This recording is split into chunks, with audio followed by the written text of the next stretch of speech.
This is the WP Elevation Podcast, helping WordPress consultants elevate. G'day, Troy Dean here from WP Elevation, and I'm very pleased to have with me all the way from Israel, Miriam Schwab. Hey Miriam, how are you? Good, how are you doing? Very well, thank you. Thanks for joining us on the WP Elevation Podcast. For those of you that don't know, I saw Miriam Schwab speak at Wordcamp Europe and was blown away and had to grab her for an interview. She's going to be awesome and going to be able to add a lot of value to you guys, and you'll be able to learn a lot. But before we get into that, quick competition. I'm going to give away a half-an-hour coaching session with myself on Skype. Stick around for details on how you can, for your chance to win that a bit later on in the interview. All right, before we start talking about WordPress, Miriam, when you were a kid, what did you want to be when you grew up? So I had no idea. I really had no idea. But the funny thing is, and now that I look back on it, I kind of knew where I wanted to go. I thought pictures of business people going on airplanes and holding briefcases was like the coolest thing, and I wanted to do that. I did. And now, of course, I don't wear suits. I don't fly very often, but I think I like the idea of being in business. I just didn't know how I was going to get into it, and wow. I just fell into it. So awesome. So when did you discover the web? At what point in your life did you discover the web? I would say probably already when I was a teenager, but then it was like the horrible dial-up analog, like nobody used it. I always liked sci-fi. Anything that was very technological and advanced, and the idea that we could get information from anywhere was just like the most amazing thing to me, that I couldn't wait for it to happen. But when I really only got into it was probably when I was in university. That was when I had my first email address, and that was very exciting. What were you studying at uni? Oh, something totally related to what I do today, English literature. Ah, well, handy. Well, yeah, I did learn a lot, and I really enjoyed it. It taught me how to make an argument. And I think that that's really important for people in business in general. So it did come in handy in the end. Do you remember the first time you saw the WordPress dashboard? Yeah, I do. That's so funny. I remember when I first managed to install WordPress and get into the back end. I thought it was really amazing and cool. I didn't really know much about content management systems, so it's not like I could have compared it to something else. But I was just like, wow, you can like manage your content and it changes on the front, and I thought it was cool. And so at that point, were you just using it to kind of manage your own website, or were you thinking about using it to do client stuff? When I first started out as a freelancer, I was only providing writing services, which is related to what I studied in a way. But I always had this very strong interest in technology. So I started to learn, I think, more for myself. I wanted to set up my own website at that point. And I first set up a static one. I taught myself HTML and CSS. And then I thought, okay, I should do this for clients. And then I started to do it for clients. And then I was like, they need a content management system. That's not okay that they have to come to me to change, to add a comma to the sentence. So I started looking into it, and then I tried WordPress. So I guess it was for both. So I'm curious, why was it not okay that they came to you to add a comma? Was it not okay for them, or was it not okay for you for that to happen? Both. Oh, both. Totally for both. Right. I mean, technically, to change a comma on someone's site takes 5 minutes. Yeah. Right? But it doesn't take 5 minutes because it stops what you're doing. You have to go in, and then what, are you going to charge them for 5 minutes? It's ridiculous. And also, I did believe that if someone has a website, they need to be able to update the content, because content on a site should be regularly updated. And if they have to have a process that involves too many people and steps, they're not going to be updating it like they should. So I wanted to be able to provide them with that ability. Exactly. All right, let's fast forward to today. I'm going to get this wrong, but your company is Illuminea, is that right? Look at you. You pronounced it right. Nobody pronounces it right. So yes, we had a little conversation beforehand, and you taught me how to. I would have said Illuminea, but Illuminea. Yeah, that's what everyone says. Or they just don't say anything. They just stop at the m. What? Is Illuminea, what is it? Is it a play on words? Is it just something you made up? What is it? So the way I came up with it was, I really like the idea of illumination, like the illustration type. In Jewish culture, there's some books that traditionally they had a lot of illumination around them. illustration, and I thought it's very beautiful, and the idea of adding design to words and how they play together. So I wanted the word illumination, something like that, and really what it came down to was what domain name was available, and that's what I went on. Hey, that's why Google was called Google, apparently, because the domain name was available, right? So really, I didn't know that. That's one theory. Okay, so it's a good process to go through, yes. So thinking about Illuminea, how do you describe what you do in one sentence? When you meet someone for the first time, they say, "What do you do, Miriam? What's your elevator pitch?" We're a full-service agency with expertise in providing WordPress development services. Cool. That's very succinct. And you've rehearsed that, right? So what do you spend most of your time actually doing day to day? Me personally? Yeah. So, to my chagrin, I guess, like lately, basically all I spend my time doing every single day is dealing with leads and marketing. So there are certain activities that I do to bring in leads, and that's also more limited these days because the actual dealing with leads it just takes so much time. It really does. Like going to meetings, and often I have to travel outside of Jerusalem. So that's a whole day just for meetings, and then preparing the proposals and the back and forth about the proposals. And then even once they've signed, we have a process. We need them to provide us with their proper billing details, and then we have to issue an invoice. It's just, that's what's taking all of my time now. And unfortunately, I don't get to touch WordPress as much as I would like to. I have so many ideas and so many things I want to learn, and I don't get to it. So wow. So yeah, careful what you wish for, huh? Exactly. I was just thinking, on the one hand, when I started out, obviously I was dying for more clients, right? And you have so much time. That time is a blessing because it gives you time to learn and develop your skills. And I really like marketing. And so, I would write blog posts and all that. And I don't have so much time for that anymore. And I miss it. Yeah. Well, I'm going to talk to you a little bit more about that in a moment. But what's the one thing that keeps you awake at night as an entrepreneur? Probably something that a lot of entrepreneurs stay awake at because of salaries. Uh-huh. It's very, very tight generally in our company. Sometimes we know that a payment is supposed to come in 3 payments, 4 payments, but they're coming in a few days after salaries are due. What are we going to do? Are we going to make it? It's like that tension very, very often, and that's what keeps me awake at night. Yeah, great answer. And this is why I love asking that question. A lot of people find that question a bit weird, but I really like asking that question because it gives us an opportunity to have a lot of conversations that we want to talk about, but people generally don't talk about. Do you get nervous about making payroll? Well, yeah, of course, everyone gets nervous about making payroll. So, it's good to know that you're not the only one. And I think it's important to have these conversations. People don't want to talk about it because it's hard to admit that your business isn't so extremely profitable that you have no concerns in the world financially. But I think a lot of us do. Yeah, cash flow is one of the biggest killers of small business. What do you do when you're not working?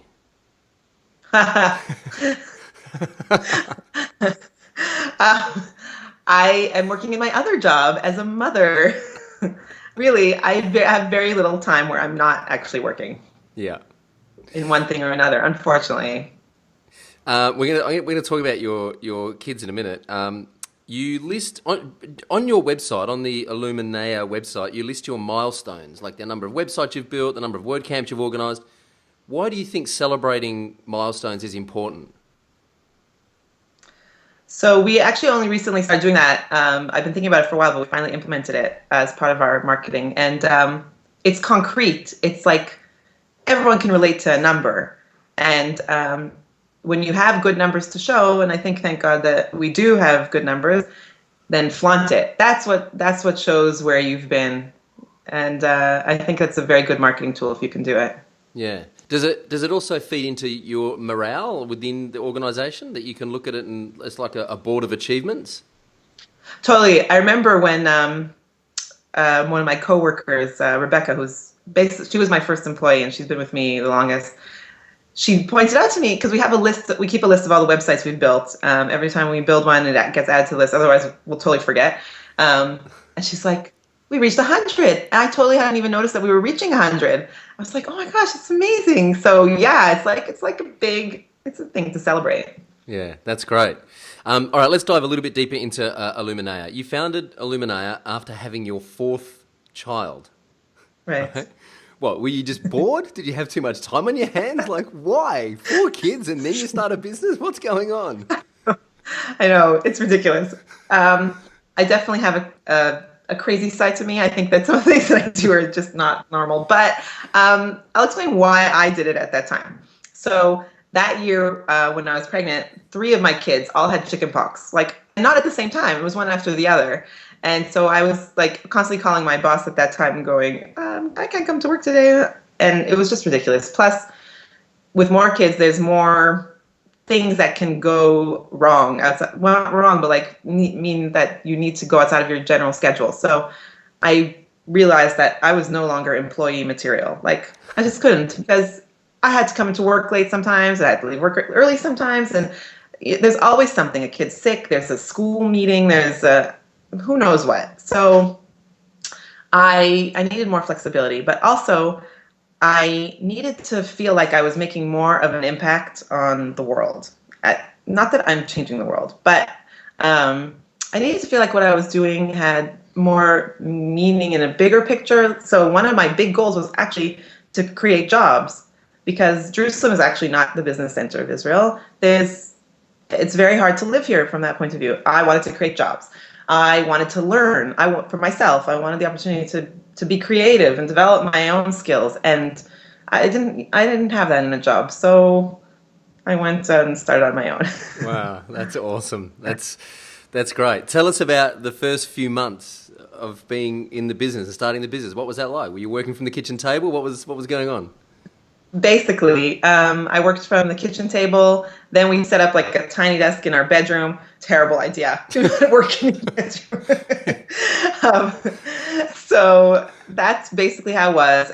But I always had a vision that I wanted to have a team. I wanted to not be just a freelancer. So within a year, I hired the first person, and Rebecca. And when I think about that, I also think that was insane. What was I thinking? How did I think I could employ someone?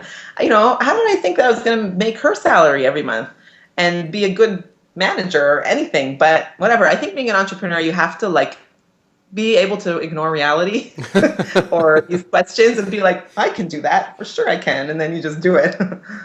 Yeah. So you just touched on something there, like the entrepreneurial spirit of just saying, like Richard Branson's book, screw it, let's do it. Let's just do it and we'll make it work, yeah? Yeah. I think you have to have this abnormal belief that things will work out all the time, because all the time things cannot work out. Like they're very likely to not work out. And if you don't believe that they'll work out, then there's so many reasons to quit.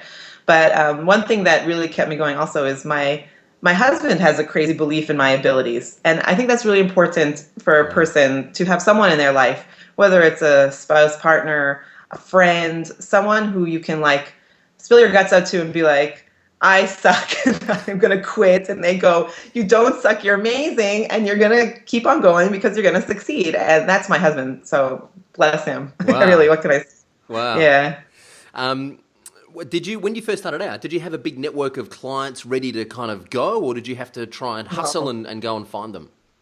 No, I had nothing pretty much. And I also had no budget for any kind of marketing that cost. So I turned to things that worked well for me. So that's also good, because I'm not a hustler type person, and I'm actually by nature shy. So that it's hard for me to just go up to people and be like, hey, I do this and you should hire me. No, I can't do that. So instead, I did what today, then it wasn't called that, it's called inbound marketing. So I would like put myself out there. So I joined forums and I would answer questions. There's a very big forum in Israel called Digital Eve. It's for business women, professional women. And I joined it early on. Now I'm part of the steering board because I have a technological bent and they wanted someone like that on the board. And so I started, I just answered questions and online and other places and in comments, and I wrote blog posts. And something that I did that has been very effective, and I do to this day, and I do make time for this, is speaking engagements.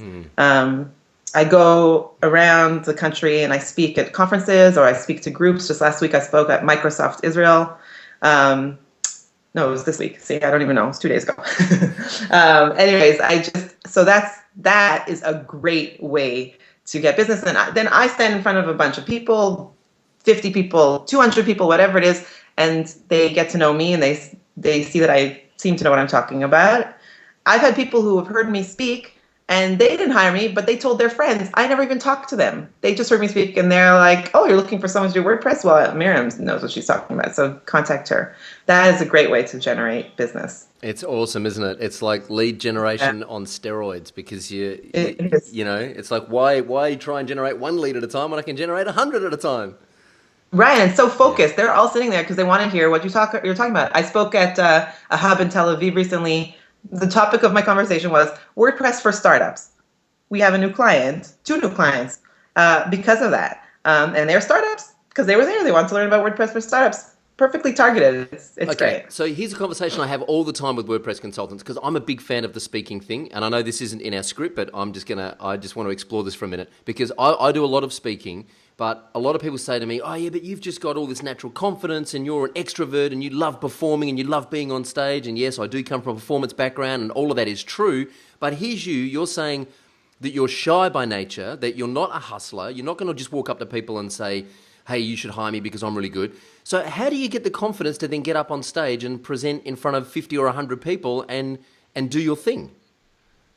Such a good question, because people's biggest fears is speaking in front of a group, right? Right. Doesn't matter how big the group is. Even if it's a group of 5, it can make people very nervous.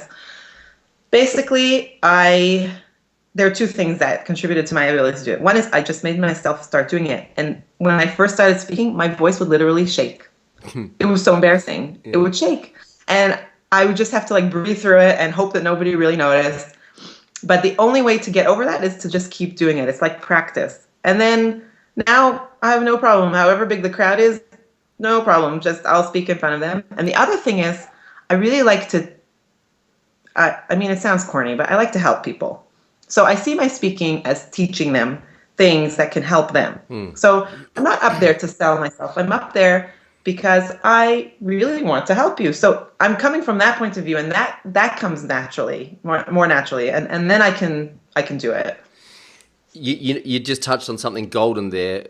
By wanting to help people and teach them and not selling your services, it actually takes the pressure off, doesn't it? Totally. I'm actually quite good at sales. Like technically, I can bring in the leads and I can meet them and I can close the sale. And I think that my closing rate is actually relatively high. But the whole time that I'm doing it, I'm not trying to sell. Like if I talk to someone and they're like, let's say a single freelancer, this happened recently, and she got a bunch of proposals and she's like, "Miriam, I don't understand why I got a proposal range that's like huge. Can you?" And she asked me to explain it to her. And I explained it to her, and I said why, some are agencies, some are freelancers, and that. And I said, I think you should go with the lowest cost one. I told her that. I said, don't go with us. You don't need an agency. You don't need that back. You're a solo person. You need your money for other things. And I suggested that maybe she could use us on a consulting basis. So I basically pushed away a contract that was worth quite a lot because it wasn't good for her. So I want to do what's good for the client. If we're not good for the client, I'm not going to push them into it. And anyways, just in general, you don't want to work with a client you've pushed into signing with you. That's right. That is just a recipe for disaster. The project won't go smoothly, and in the end, they're going to be unhappy. You want happy clients who will recommend you to other people. So I'm not selling like, "Oh, you must sign with us." I'm like, "What can I do for you?" And that seems to work. So yeah, it's such a great philosophy. I love it, and I think this is why I wanted to talk to you on the podcast, because I got this at your presentation. It just resonated with me so much. Everything. It was like you gave this presentation. It was like I could have given this presentation. You're saying the exact same things that I've been thinking and saying for years. Like, and I find there's very few people actually having these conversations about sales and about speaking and about lead generation, particularly in the WordPress community. There's lots of conversations about BuddyPress and plugins, and I love BuddyPress, but I don't ever want to see another BuddyPress presentation again. I want to see presentations about, hey, I have 4 kids, I decided to start a business, I'm crazy, but hey, I did it anyway, So why did you choose to become an organizer of WordCamp Jerusalem? So also we kind of fell into that. There were a few people here who in like 2007, I think, said, we should have WordCamp in Israel too. The community here was very small.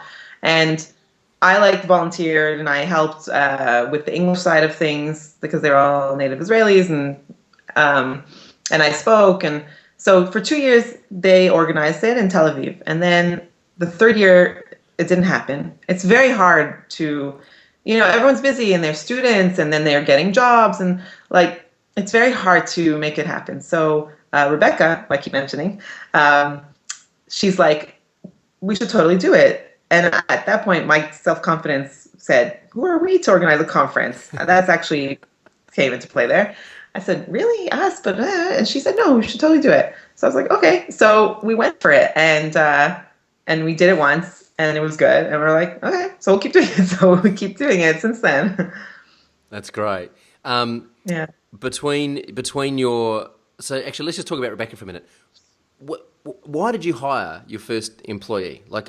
And at what point did you say, okay, I'm gonna hire an employee, I'm gonna hire a staff member, and this is how they're gonna fit in, and this is why I need to hire them, and I'm ready to do this. What was that process?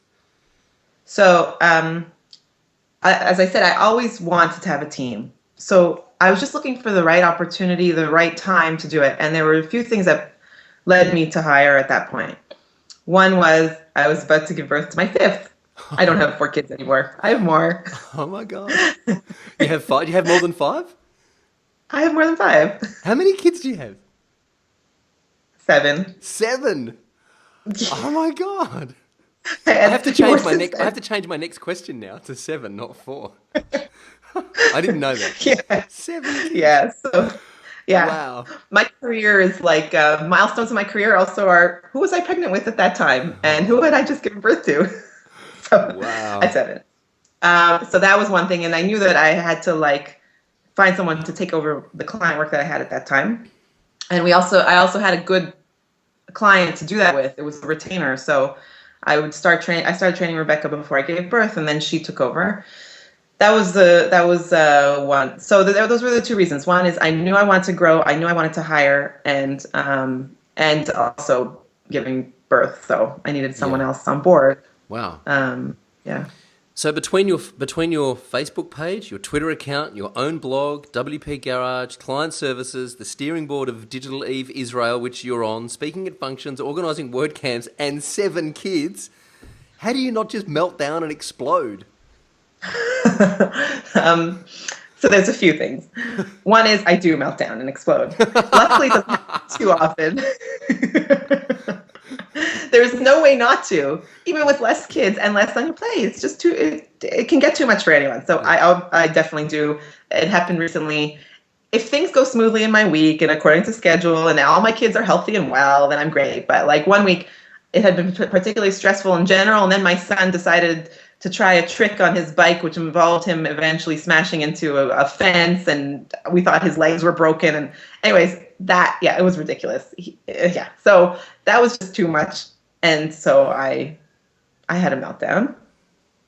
But in general, I do a few things to try to keep things in order. One is I have a team. And that's also one of the reasons why I always wanted to grow a team, because I knew with my family obligations, even with 4 kids or 5, that everything could not fall on me. I'd never get anywhere. I mean, like I just told you, I spend all day dealing with leads.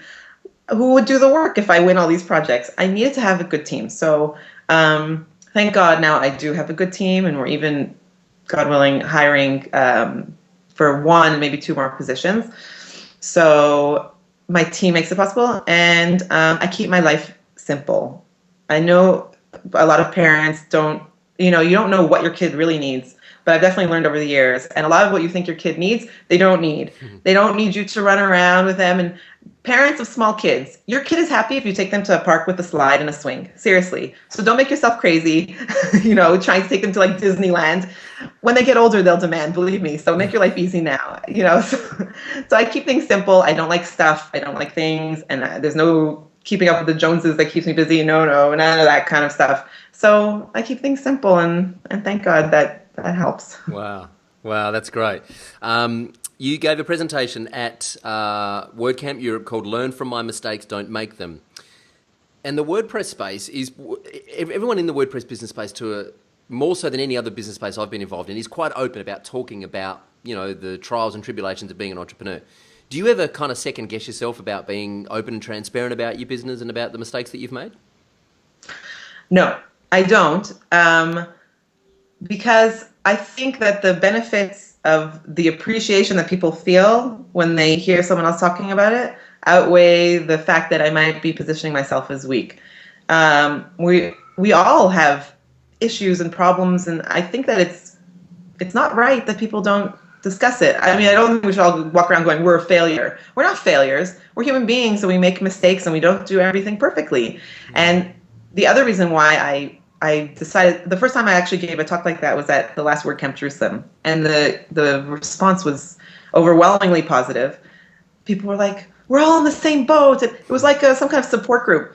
And it was just like, I was like, yes, we are, and we all have the same issues. And I may look successful because I have, a business and it's growing and blah, blah, but I have the same issues as everyone else. And also, when I really started growing, I really literally had nowhere to turn. There's a small business administration type of thing here in Israel called Mati, and it's pretty much useless.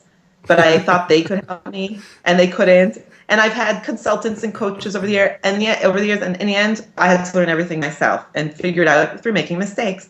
So why should someone else have to do that? I have a lot of sympathy and empathy for small business owners, and I want to help them not suffer too much. Yeah, that's great. Are there any challenges about being a WordPress entrepreneur specific to women, you think? I think that the world of technology in general doesn't have enough women. And I don't believe that it's some kind of discrimination thing. I don't. I don't know why it is. For some reason, women feel less comfortable with technology. So it makes me a minority in many cases. Also, if I go to startup events here in Israel and things like that, the startup owners and the founders are not women. Mm. There's a lot of effort to try to encourage women to take these steps. And I think that one of the things is that we're more risk averse. Even with my entrepreneurial leanings, I am more risk averse than my husband. There's no question. I often compare myself to him. And I think you're probably similar to him. You're like very much a go-getter, like energetic, like I can do it. And he, like, if he wants to talk to the president or the CEO of a major corporation, he'll call him up. I don't do those things. And I think other women don't do those things. And it's a shame, and we need to somehow realize that we're capable and have more confidence. But in terms of being a woman in WordPress, it's almost an advantage because we're the minority. You're different, and so everyone else is a bunch of white guys, really. Like, where are people from other, minorities? But when you're a minority, you actually stand out more, and so it's kind of an advantage in a way. Yeah. It's interesting to get your take on that because, I realized when we first started planning this podcast and we had all these guests lined up, and I looked at it and I went, whoa, hang on a second. There's no women here. This is really unbalanced. And I had to go looking for, okay, who are the interesting women in the WordPress space to speak to? Because there are men everywhere. I mean, there's just piles of them. I could list every letter of the alphabet. I could find at least 5 or 10 interesting blokes to talk to about WordPress. But the girls, it's like, where to go and find the interesting girls? And I was at a meetup this week here in Melbourne, a WordPress meetup, and there were like 40 people in the room, and there were 2 girls. And, yeah. I think we saw that at WordCamp Europe. I noticed, they did a really good job of getting women to speak. There was a large percentage of women speakers, but of the participants, everywhere I looked, there was a sea of men. And here at WordCamp Jerusalem, I literally sent an email out to everyone saying, women, apply to speak. We want you. In the end, I have to call women up who someone has told me to call up and beg them to speak. They feel like, I think the problem is that women they feel like, I read recently, I think Chris Lima wrote about this, the Imposter Syndrome, that we all feel like we're faking it. Yeah. Yes, we're all not as good as someone else, but we're also much better than someone else. And women have to have the confidence to say, I have something to teach someone and I can get up and speak about it. And they don't. Because you know what, I can guarantee you all the men have the imposter syndrome as well. Like everyone feels it, Right. Totally. Everyone does. I know from my husband. He also is like, he has self-confidence issues sometimes, but it doesn't stop him. Yeah. He'll still go out there. And women need to to get over that. And I don't know how we can do that. Just keep trying to encourage them to see their value, their skills. I don't know. Yeah. You said something in your presentation at WordCamp Europe about your faith and how you're. Can you just tell this story again? I'm not going to lead you to it. Just about not being able to email to provide services. So I'm a religious, observant Jew, and that means that every week from sundown Friday to sundown Saturday, I cannot do a lot of things that people don't even think are things, like use my phone, use my computer. We don't even turn on lights or turn off lights, like things like that. We don't cook. Okay, it's like we disconnect from the world of technology. So it can be a challenge when we're providing services to overseas clients. And particularly, we had an incident recently where our server went down on Friday afternoon, which is like the worst time ever for anything to happen for an Orthodox Jew. Like, you don't want your kids to get injured on Friday, and inevitably they do, things like that. So I was like pounding away on my keyboard until like sundown on Friday. And then eventually I was just like, okay, hopefully we'll go back up over Shabbat. Oh, I can't do anything else. Goodbye. Shut down my computer. And that was the most challenging, I think, incident ever in terms of not being able to work on Shabbat. But there's always that risk. So it's funny, at WordCamp Europe, people were like, non-Jews were like, I'll work for you over Shabbat. Yeah, that's right. Yeah. We had a forum conversation in WP Elevation recently about, who else is working weekends? How do you stop working weekends? How do you manage your clients' expectations and stop working weekends? And then I saw your presentation. I'm like, what an awesome response. Wait, like there's no, for me, because of my belief, there's no like, oh, okay, this weekend I'll work. Oh no. Yeah. And you know what? In terms of, you asked, what do I do when I'm not working? If Shabbat didn't exist in my life, I would seriously be working all the time. My husband too, he's also a workaholic. Thank God we shut down everything and we sit and we look at our kids in the eyes and we sit around the table and there are no distractions. Yeah. It's a real blessing. That's awesome. You made the Mad Mimi sign-up forms plugin. Yeah. Are there more products to come in the future from you guys? Is the product business something that you're toying with? So we're totally, we've been looking at it for years. The problem is with a small business, when you have a certain amount of time to invest in something, you do what will bring in, cash sooner. So we don't get to it. But we've got like a list of ideas and we're seriously trying to move forwards with some. One is possibly a software as a service type of thing. And I have some other plugin ideas as well. So, one thing at a time, that's one thing you learn. Like, don't try to be everywhere. So we're going to just try to pick one thing and we're going to try to move forward with it. I know that it's going to move slowly, but I really want to get into the product side of things because of something that I spoke about at my talk of this type of revenue graph. Yeah. Yep. Where, it's not constant and we need to try to add something that takes away that uncertainty. So yeah. Nice one. All right, quick round called Let's Elevate. For those of you that don't know, WP Elevation is a business accelerator program for WordPress consultants. So I'm going to ask Miriam a series of quick questions here about how you can elevate yourself as an above average consultant. Quick questions, quick answers. What's the number one thing any freelancer or consultant needs to know? Every project that you do is not just about the payment that you're going to get for that project. It is a stepping stone to your next one. So go a little bit above and beyond if you can, if you have the time and the budget. Make that client very, very happy because your best referrals down the line will be from happy clients. Those are our best. That's what you want. So see every project as also lead generation in a way. Nice. What's the best thing you've ever done to find new customers?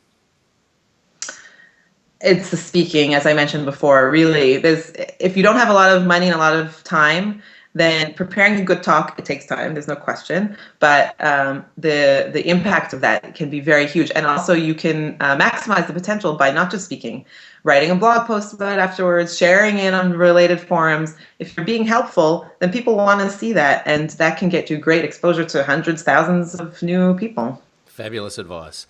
How do you stop competing on price? That's such a that's a huge problem in many services-based industries. Also graphic designers face this. Basically, we focus on the type of client that we want.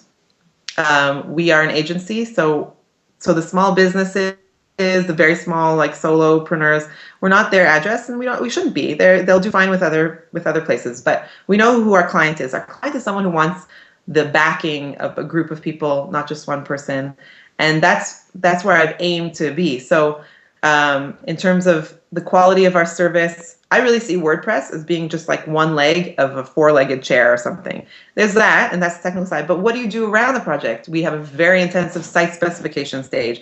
We come with strategic thinking, business thinking. What are your business goals? We QA it like crazy, and we provide support afterwards. Like, the project is not just a WordPress site. It's so much more than that. And if you can add that value, then and explain that to clients, there are those who will understand it. The ones who understand it are the ones you want. And then your pricing, they want to pay your premium pricing because you're providing a premium service. It makes sense. I couldn't have said that better myself. Any tips on writing better proposals? Yeah. Our proposals are pretty long. And recently, I actually now have a co-CEO, which is a lifesaver to me because I couldn't do everything. So he's more of the business side of things, and he cut them down. And I think that was a good thing. Try to see your proposal as a marketing document. So often, more than once, many times, people have said to us that they were very impressed by our proposal because other people hand in these like Nebuch, sorry, that's the H word, pathetic Word documents. They didn't even PDF it. It's in Times New Roman, and like it's got track changes activated, like ridiculous things. So design your proposal in a way. Put testimonials in. We have testimonials in there. Talk about your accomplishments. We have those metrics that you mentioned, 3 WordCamps and all that, and clients and 5 continents. We have that in our proposals to remind them why they wanted a proposal from us. So see it as a marketing document. And every time you do a project and there's something unclear, we've learned along the years, like we add things to the project afterwards. So for example, server issues, that can kill you. We have a very clear clause about if you don't host with us or one of our recommended hosting providers, then you will pay hourly as we deal with your server issues. Things like that to protect yourself in the future. That's gold. What's your favorite tool or system for CRM? So we've tried a lot, and I've stuck with Zoho CRM until this day. Recently, every once in a while, we're like, it's kind of clunky and old, and they don't innovate enough. As much as I would like them to. For example, integration with social, it really, and email marketing, that is a big weakness there. But it really does the job well, and we keep trying other things, and we keep coming back to it. It's very good for seeing your pipeline, statuses, you can add custom fields, run reports, it's good. And it's very inexpensive. So that's another thing. And I remember looking at Zoho CRM and signing up for a free trial, and you're like one of the testimonial social proof faces on the sign up form. I'm like, oh my God, that's Miriam. I thought it was so hilarious when I noticed that. And I'm still there to this day. So if you go to the homepage and you scroll down a bit, you'll see me there saying that it's a good system. And it is a good system. We still use it. So it's free, I think, for up to 3 users. Like for a small business, that's great. Start there. What's the best way to keep a project and a client on track? That is a very big question. We were weak with that in the last 6 months, and we thought, okay, we have to create better, more efficient processes and things like that. And in the end, we identified the issue was with our external suppliers, our contractors that we were working with, that their turnaround time wasn't fast enough and they weren't meeting our timelines. So basically, you need to make all those that you're working with on a project, you need to make it very clear to them that even if they create the most amazing design for you, if they don't provide it on time, it's not worth anything, and they better meet your timelines. Because our team was doing their job and moving things forwards, but then spending all their time calling our contractors. So try to make sure all your resources are in place and that everyone's on the same page, that timelines are golden. That is the bottom line. That's awesome. It. That's all I'm saying. Any ideas for getting referrals? We don't use any referral system. I often read about them, but I feel like providing a prize for referring us is kind of false. It makes me uncomfortable. It's not that I don't want to give someone something for referring us, but I don't want them to refer us because I'm going to give them something. I feel like it's forcing it. So basically it comes back to what I said, which is provide a very good service, and then your client will happily refer you because people want to help other people find good suppliers. Yeah. A lot of our clients are from the marketing departments of companies, and their big pain in their life is finding good suppliers. And if they found one, and then their colleague in another company says, who's a good web developer, they're happy to share that. And so that's how we get referrals, by keeping people happy. Do good work, yeah. And to finish the elevation round, what's the number one thing you can do to differentiate yourself?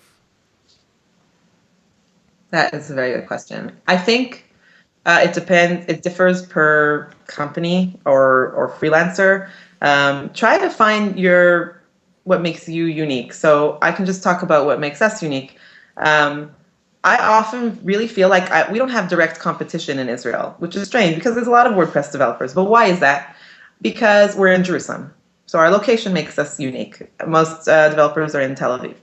We are almost primarily English speakers. We all immigrated to Israel from English-speaking countries. So our clients are companies and organizations who need an English website, because they're marketing outside of Israel. Or it's because our network is English speakers just by nature of who we are. So we're not competing with the native Israelis in that way. The level of your service can make you unique. And also you can add nice features to your site. Let's say you create some kind of unique plugin that you provide all your clients with, then that can help you stand out. And it's like a nice little touch. It brands this site as yours, and just be creative. Yeah, that's a nice one. I haven't heard that one before. That's just a little internal proprietary plugin that you just use on. That's a nice one. Just before we wrap up, I'm going to ask you about this. I learned a Yiddish word recently, a saying, ishkabibble. What is ishkabibble? Tell me what ishkabibble means. I have no idea. You have no idea? No. Okay, so apparently it means like fiddlesticks. Really? Yeah. Ishkabibble. There we go. You know what? Maybe I've been in Israel too long. We don't use as many Yiddish words as outside of Israel. Right. In Israel, we'd say shtuyot. That's like nonsense. Yeah, right. I think that's right. Okay. There you go. All right. What's the future for Illuminea? So the future. I want us to become more stable, and thank God I think we are, in terms of our projects and our processes. My co-CEO has done a really good job of stabilizing things, thank God. So I want us to become more stable. I want us to continue to work with clients who amaze us, who have great technologies. They're cool people. I love it when we're working with clients like that. Nonprofits that are seriously making a difference in the world. We love that. I'd like to grow our team to 10, and I think that's where we would stop. I want us to stay small enough that our clients feel like we all know who they are, but big enough to service more people. I'd like us to branch out outside of Israel more and get more non-Israeli clients, and that is happening, but slowly. And I'd like to go to more conferences outside of Israel. It's not exactly a business goal, but I had such a good time at Wordcamp Europe. I want to do more of that. Yeah. You just want to get on the planes and travel again with a suitcase, huh? Totally, exactly, like my childhood dream. And for me, it's like a vacation. There are no kids that I have to bathe or feed. It's great. What's the future of WordPress look like, do you think? I'm a little bit concerned about the future of WordPress. I think that, and hopefully the community is becoming aware of it, because it's gone from something that's simple to something that's not, for good and for bad. All of the hooks and filters and APIs and all that and the new features, they're amazing, and they're amazing for us developers. But it can be too much for clients.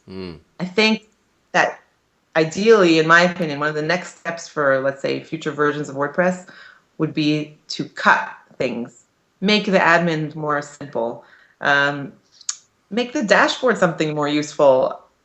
Things like that. I'm worried that we're trying to be too feature rich, that it's becoming a disadvantage when you compare it to something like Tumblr or even this new Ghost, right? They're coming because there's a need. And I think WordPress can be both feature rich and simple. But you know how it is. Cutting things is always the hardest thing in anything. So, but I think it needs to happen, or else we're going to see less and less people using WordPress, and that concerns me.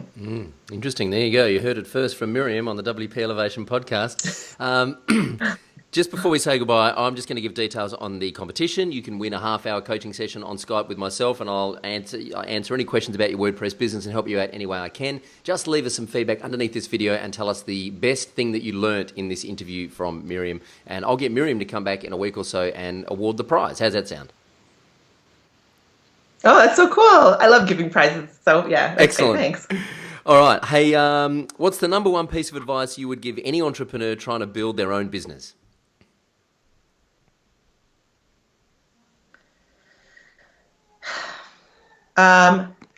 Identify your goal and keep your eye on that ball, and have patience and low expectations at the same time. I know that sounds weird. That's four things. If you know what you're aiming for, 4 things.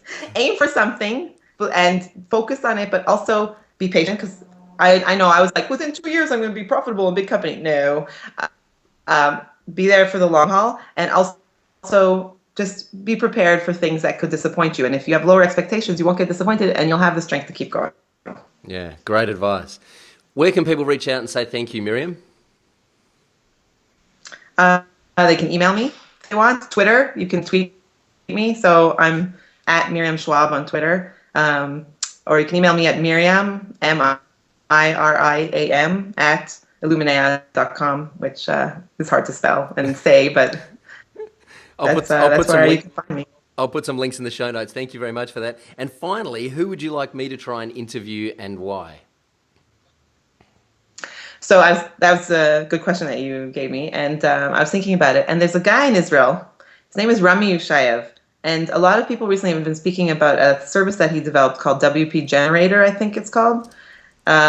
It's very cool. He's super knowledgeable. I don't know how his English is. Unfortunately, I never spoke to him in English, but he's really he's top notch in WordPress, and I would say if you can talk to him, then you should totally do that. Cool. And it's Ramu, is it? Rami, Rami, and his last name I can't even spell it. But I'll I find can send him. you his information.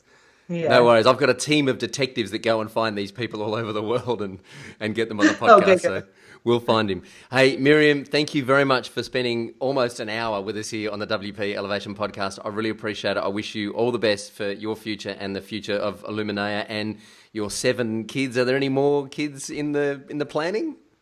I think we're done.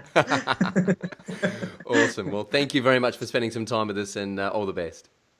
Thank you. Thanks for the opportunity. It was fun. Cheers.